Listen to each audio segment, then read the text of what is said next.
ಅವರಿಗೆ ಧನ್ಯವಾದಗಳು. ಮಾತು ಬಲ್ಲಾರಿಗೆ ಮಾತೊಂದು ಮಾಣಿಕ್ಯ ಅನ್ನುವಾಗೆ. ನನ್ನ ಹೆಸರು ಪ್ರಜ್ವಲ್ ಹನುಮಂತ್ ನಾಯ್ಕ್. ನಾನು ಚಿಕ್ಕೋಡಿ ಸೆಕ್ಷನ್ ಜಿಲ್ಲೆಯಿಂದ ಬಂದಿದ್ದೀನಿ. ನಮ್ಮ ಕಾಲೇಜು KED JIPU ಕಾಲೇಜ್. ನನಗೆ ಇಲ್ಲಿ ಇಷ್ಟು ಖುಷಿ ಆಗ್ತಾ ಇಲ್ವಾ ಅಂದರೆ ಇಂಥ ಗಣ್ಯ ವ್ಯಕ್ತಿಗಳನ್ನು ನನ್ನ ಕಣ್ಣಾರೆ ನೋಡಿದ್ದೇನೆ ಅಂತ ನಾನು ಹೆಮ್ಮೆ ಮಾಡ್ತೇನೆ.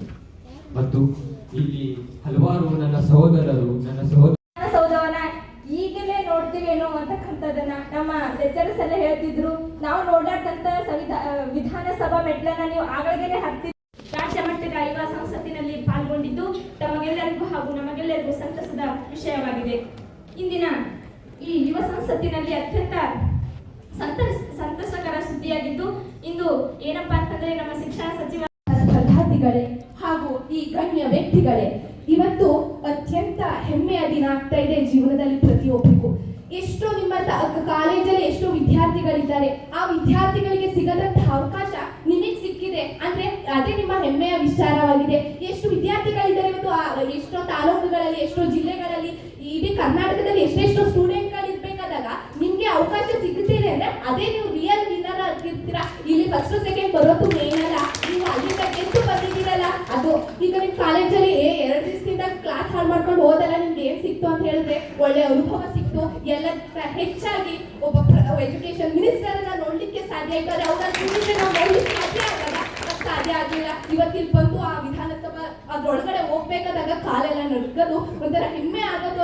ಆ ಹೆಜ್ಜೆ ಇರ್ಬೇಕಾದಾಗ ಮುಂದೊಂದು ದಿನ ನಾವು ಈ ಸ್ಥಾನಕ್ಕೆ ಬರ್ಬೋದಲ್ಲ ಅನ್ನೋ ಯೋಚನೆಯಿಂದ ನಾವು ಅವತ್ತು ವಿಧಾನಸೌಧಕ್ಕೆ ಹೋದೋ ಎಲ್ಲದಕ್ಕಿಂತ ಹೆಚ್ಚಾಗಿ ಖುಷಿ ಆಗ್ತಿರೋದು ಮಾನ್ಯ ಮಧು ಬಂಗಾರಪ್ಪ ಸರ್ ಅವ್ರನ್ನ ಇವತ್ತು ನೋಡ್ಲಿಕ್ಕೆ ಒಂದು ಅವಕಾಶ ಆಯ್ತು.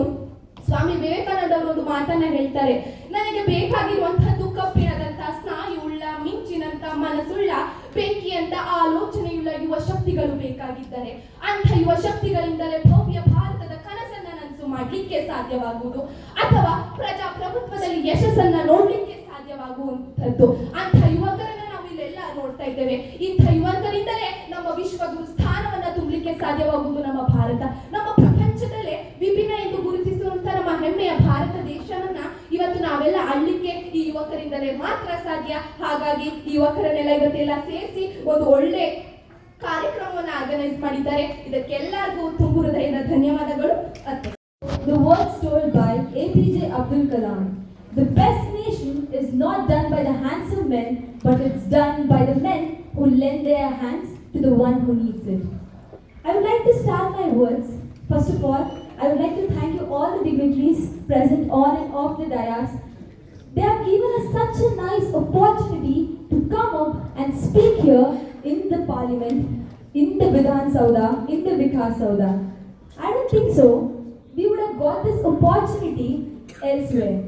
And I would like to tell that this opportunity for us is gonna brighten us further in our future.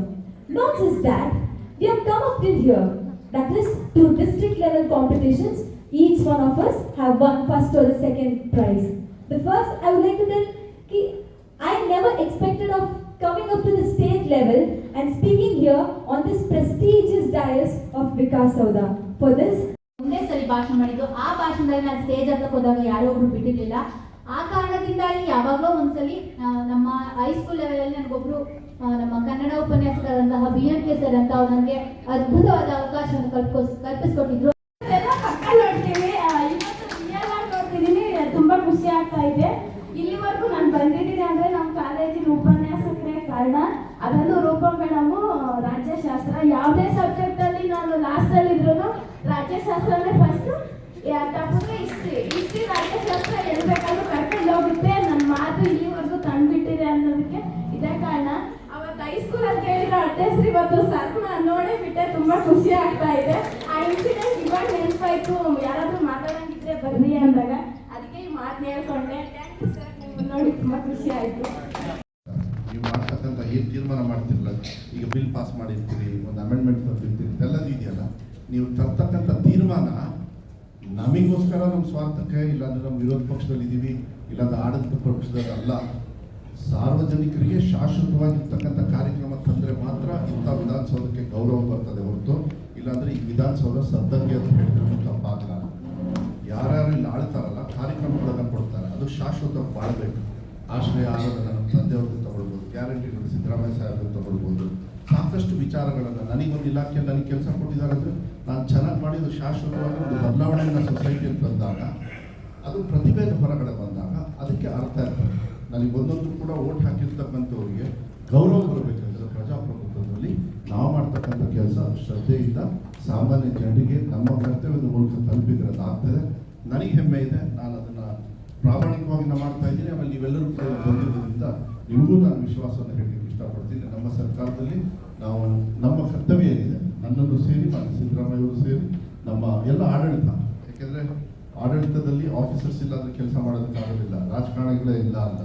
ಅವರು ಬೇಕಾಗ್ತದೆ, ನಾವು ಬೇಕಾಗ್ತದೆ, ನ್ಯಾಯಾಂಗ ಬೇಕಾಗ್ತದೆ, ಸಿಸ್ಟಮ್ ಇರ್ತದೆ ಯಾವತ್ತೂ ಕೂಡ.